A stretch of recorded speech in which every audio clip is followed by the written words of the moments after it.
Hello, everybody. So, this is Patricia, your host for the dialogue. I want to welcome you today. I am actually really excited. It has been some wonderful things that have been taking place in my life, and I am excited to share those things with you. But first, I want to ultimately talk about something that's going to be coming up in the next 2 weeks that is going to lead into something else that is major. How many of you know and understand that when you are set out for a mission, that sometimes you have to start small and take baby steps and then work your way up to greater and better? I mean, many of us see social media. We see some people on TikTok have 500,000 followers and so forth and so on. But they didn't get there overnight. It didn't happen overnight. For some people, they posted something and that blew up overnight. But for some of them, it took them a while. It was an endurance thing. It was a building up too. And for some of us, we have to be stressed to capacity to handle the multitude of people that God is going to release to us for the message that we specifically have. So if you understand that, you won't be hard on yourself or your progress that you're making. I put a post up the other day in my story on Facebook. You can just find it as Patricia Tomlinson. And it said, one step at a time is still progress. Putting one foot in front of the other is still progress. So you have to be careful if you get into the lane of comparison or you looking at other people and their page and what they're doing. Listen, one foot in front of the next is still progress. It will lead you ultimately to the fulfillment of the mission that you started out with. You have to start somewhere, and then you have to be excited about the steps that you're taking. So with that being said, welcome to the podcast, The Dialogue. I want you to go ahead and share this with someone. That is the purpose of the name of this podcast. No, we are not in front of each other physically. We are not face to face with one another. However, as I speak to you about subjects and content, it is my hope that you will share it with someone else. You guys will talk about it, have a little dialogue or conversation, right? And then you will be inspired. Okay. So that's the purpose of this podcast, so that we can talk one to another about things that you need to move forward in this journey called life. So welcome everybody. So today I'm going to be starting a new series. Everybody is aware that October, and if you're not aware, October is actually National Depression Awareness Month. And I could actually see why that would be important for us to focus on depression at that time. So that is actually what I would like to do. I'm going to take a couple segments. I have some surprise things coming up. I don't want to spoil it. You'll have to stay tuned to hear what those are. But let me go back to actually what inspired me to do this. So about a month ago, some of you don't know, but I'm a chemical dependency counselor. So I actually counsel people that are chemically dependent on drugs. So I was doing that, and I noticed that majority of all of them that battled with substance usage, whether it was illicit, they were getting it from the streets, or if it was licit, an approved narcotic they were getting from a facility. A lot of them on different intervals of their journey battled with depression. As I came out of this job for the 3 days before I knew exactly what I wanted to do or get back into, I myself felt myself going to a low place of just sadness and anger and feeling betrayed because, this is something that I wanted to do my whole life, become a counselor. And once I obtain it or do it, it seemed like it was stripped from me. However, after that week, I continued to hear the same word, which was depression. And so I heard this for a couple days. And then ultimately I was on Facebook and I was just scrolling through and I came across a young man, and he just had some very sorrowful content on his page. And he was more or less just talking about his family, how he wasn't going to be able to see his children, and things that he was just going through, which led me to have a conversation with him. I jumped into his DMs and I started to talk to him. He was to the point of suicide. Okay. He was openly addressing and talking about this on his post. Okay. So you know that everybody that was scrolling down could see his post. A lot of people were giving inspirational messages like, hey man, don't give up. You're in my prayers and all this other stuff.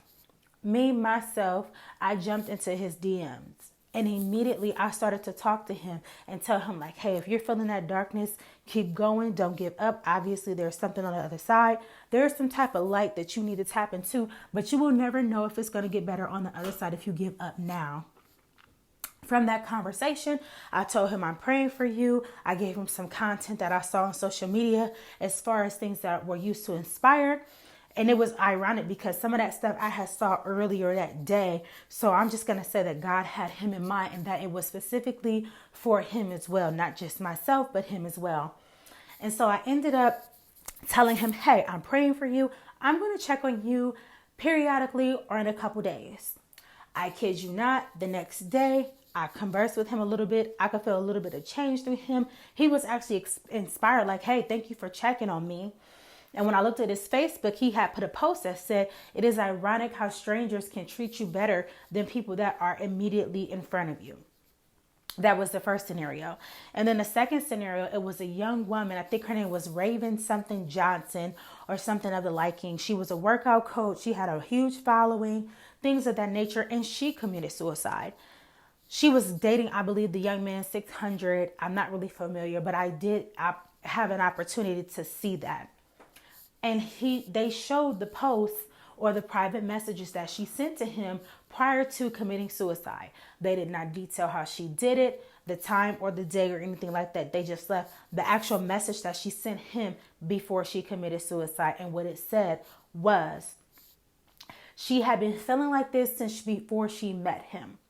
However, something in her was not able to let it go. And, she was sad about having to end it this way. He actually saw her. It was more or less like he said she actually pushed him away in order for her to be able to do it. And then she committed suicide.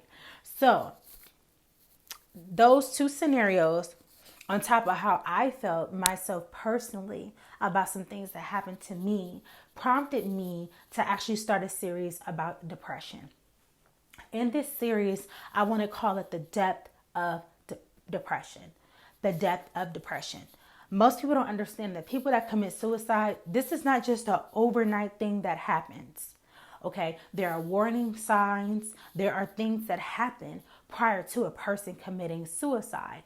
And personally, I feel, not that I battle with suicide, however, a lot of my patients that I speak to and have spoken to have stated prior to, if they had suicidal thoughts, that they actually felt depressed or sulking or sad or in a dark place that they did not feel like they were going to evade from.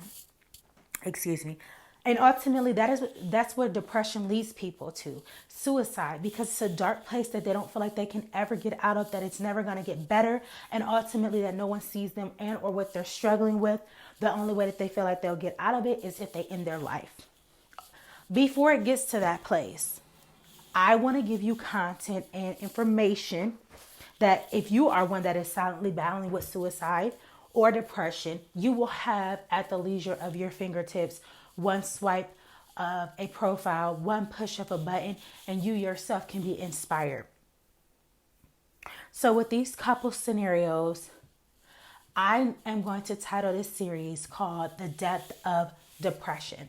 Okay, so this is how I look at depression, which leads to darkness, or however you say. I believe, this is my personal understanding, that there are 3 levels of darkness. For one, there's the darkness where people battle with depression as they are above the ground, meaning they are walking around, they're depressed, they don't think that anything's going to get better. They don't have, ultimately, this is a person who feels like all hope is lost, all hope is gone, and nothing's going to get better for them. Okay, that's the level of darkness. Then I feel like there's a second level of darkness where a person dies physically. Their eyes are closed. When a person's eyes shut, ultimately, we know that unless there's a miracle that takes place, that they die. That's a level of darkness. That's phase number 2. The last one is going to be when a person goes into the ground, they're in the casket, and that 6 feet deep is a level of darkness that a lot of people don't come back from. Okay. So how many of you know and understand that when a person is battling with depression, the third phase of where there is darkness all around them, they are closed in, they feel shut in, they feel like they're by themselves. You've never seen a person in a casket in the ground with another individual. And that is how people who battle with depression feel.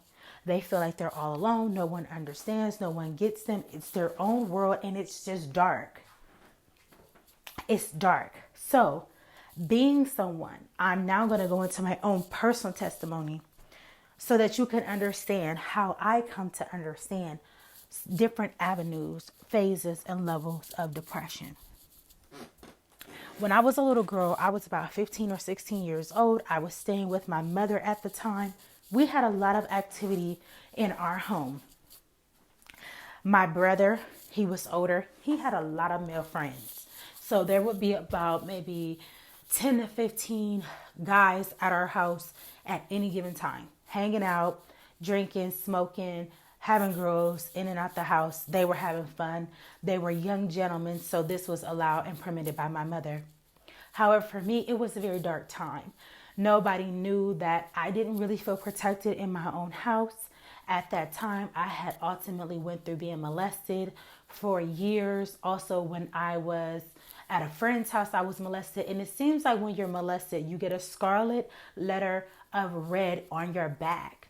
Not just a letter, it's a color. It's like you're branded and it's like everybody knows that you're molested. It's like a vulnerability that you have that other people can see and tell. You attract a lot of predators. Or yourself, you can become a predator. So that's another segment. We'll get into that later. However, at this time, I was going through a phase of depression. I didn't understand it. However, it was more so like this. I was in school. I was the president in DECA. I would go to work. I worked at Mark's, which was a closeout discount store. I would go to work. On the weekends, my weekends consisted of me being in the house. It would be sunny outside. However, I would put dark curtains or sheets up to my windows and tuck them in so perfectly that there was no light that came through my windows. I would have food, and then on top of that, I would also either watch Golden Girls or some type of movie on Lifetime. Okay, so you can see my environment was dark. It was only me. I had food, which was my comfort because I didn't feel like anybody else understood. And I also watched content that was inevitably dark. Because we know a lot of times on Lifetime, it ended up being that the boyfriend or the girlfriend was murdered or someone's baby was taken or something like that. All these perils and adversities that women went through. And ultimately, it led their situations to be very dark. Okay, so this is what I endured and my lifestyle as a 15-year-old girl. It was very hard for me to understand why at that time had I, as a young woman, resorted to such of a life of no life. And I remember at that time as well, my disposition. A lot of times people were like, hey, why don't you smile? You don't look happy. And I'm not going to lie, for some reason, I was an angry little girl. But I can honestly now say that as I was looking back, there were factors that I myself didn't understand. And now I do. And now this is the reason for this podcast that I want to continue to do. Because now you see what you endure and what you go through when you overcome, you can give it to someone else to help them. And ultimately, that is the reason why I want to concentrate so much on this specific area, the depth of depression. So you heard me tell you a couple different areas of what it can look like, painting a scene for someone that is depressed. So with that, I want to give you some warning signs. I want to give you a little bit more information. And then we're going to go ahead and go out of this specific episode. But I want you to stay tuned for the episode because we do have some more and additional surprises that are going to be coming up within the next 2 weeks, which is ultimately going to lead to something bigger, a bigger project that I'm working on. So, as I stated to you, if you remember this scenario of me being a 14 or 15-year-old girl, I was in my room, the door was closed. It was dark, there was no light. I had food for comfort. I was alone. I felt isolated, and my environment, the environment around as well, was very dark and sullen, and my disposition seemed very sad and unhappy. These are warning signs for you, for yourself, or for another person. Okay. If you see any of these, please reach out to your friends. Don't let them go through this by yourself. Keep trying, keep trying, keep trying. When I look at the young woman, this man and her were together for 2 years. 2 years. He said it was the best 2 years of his life. Not to say that she didn't have moments where she enjoyed him and it was pleasurable, but ultimately it still led her to commit suicide. I urge you as a person to open up your heart and try to see other individuals who might be right in front of your face right now and are in such dark places that they themselves feel like they want to commit suicide. You also should pay attention to the content that people watch on TV. We don't watch content that doesn't have something to do with ourselves. I myself, I don't watch a lot of murders, a lot of things that are painted with goriness and things like that. I try to keep my content on TV lighthearted, happy, and jovial. That is for me.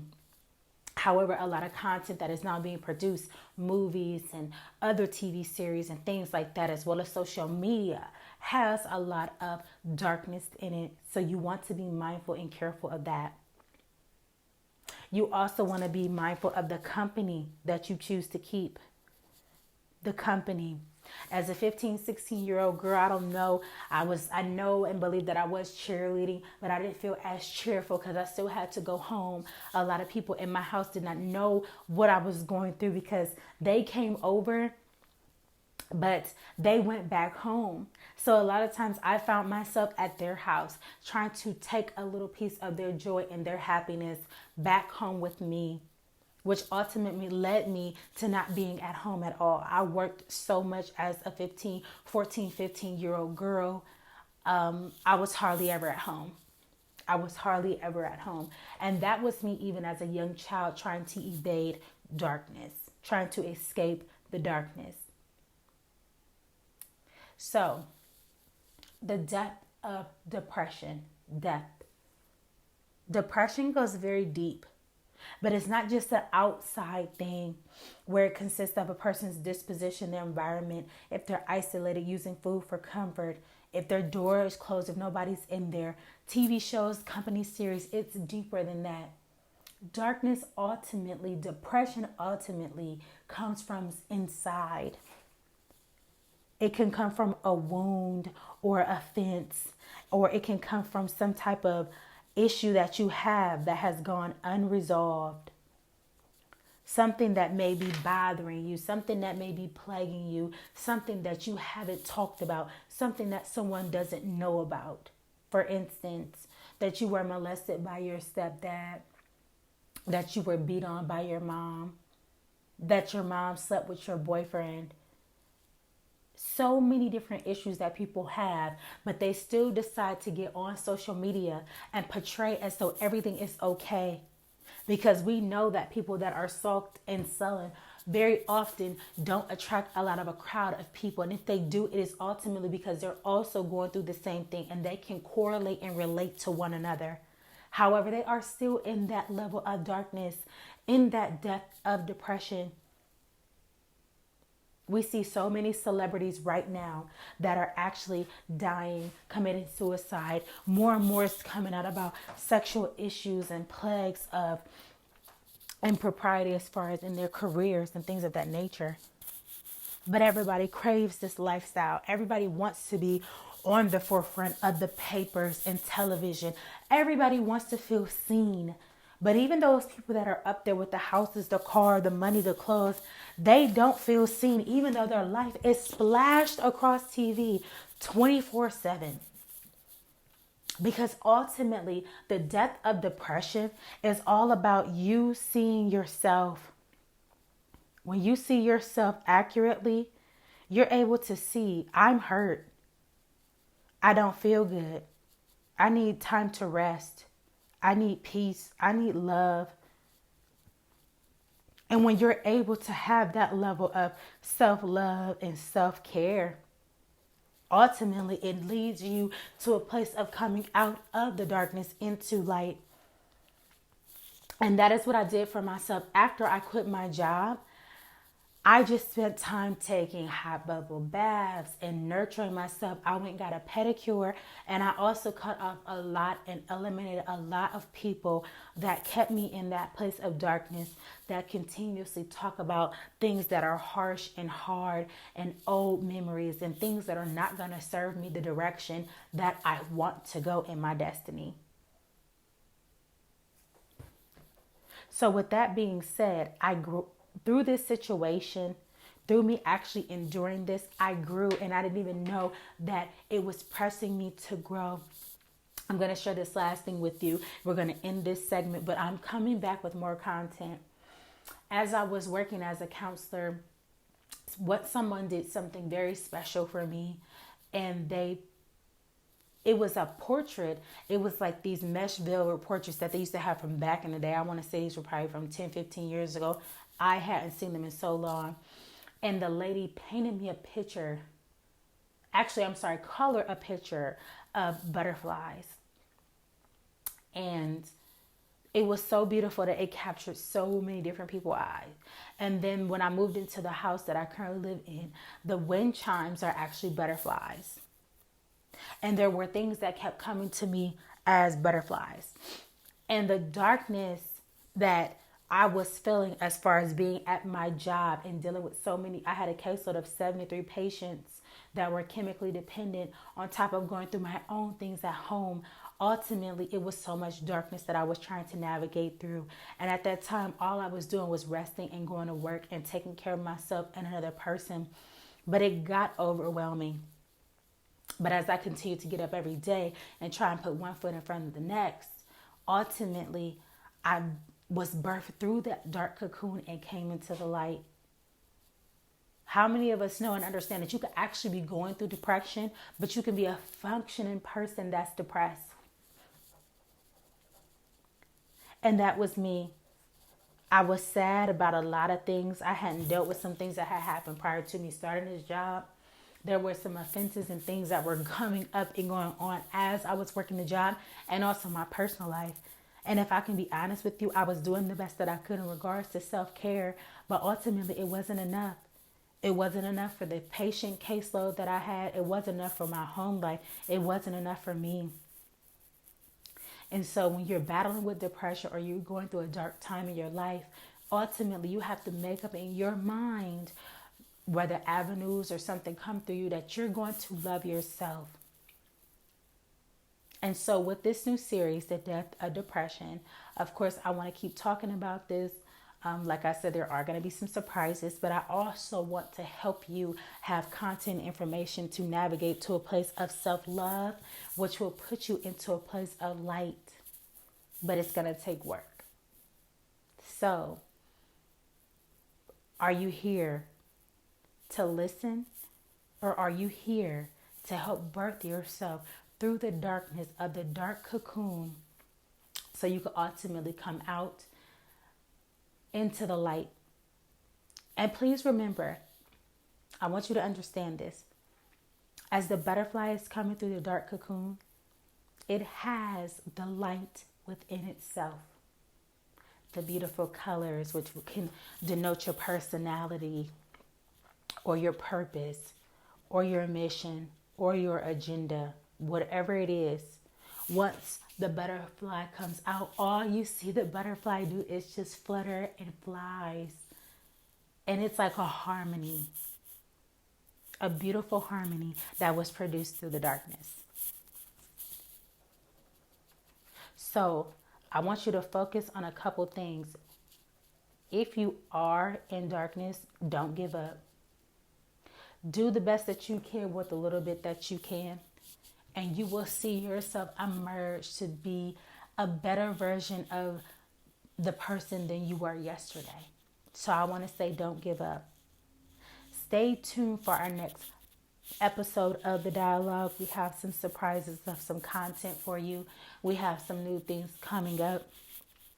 I really want to help you understand that if you continue to put one foot in front of the next, as the moon transitions and we have the nighttime and it's dark, as the moon lays down to rest and the sun creeps over to the new horizon, there will be light. There will be light. So thank you so much for tuning into the dialogue. We are healing souls one conversation at a time. Please, if you know someone that is battling with depression, please share this with them. Leave your comments, subscribe to the channel, follow the content. You can follow me on Facebook as just Patricia Tomlinson. I am on Instagram and TikTok as The Dialogue with the number 2. The dialogue number 2. I also have a link tree with content and information in there. Don't forget, if you are an avid book reader, you can publish my books to come. We're going to be coming out with more information after this specific episode and broadcast. But thank you so much for tuning in. I hope you guys have a day filled with light and love. And we'll be back with our next episode very soon. Okay, guys, have a good one. Goodbye.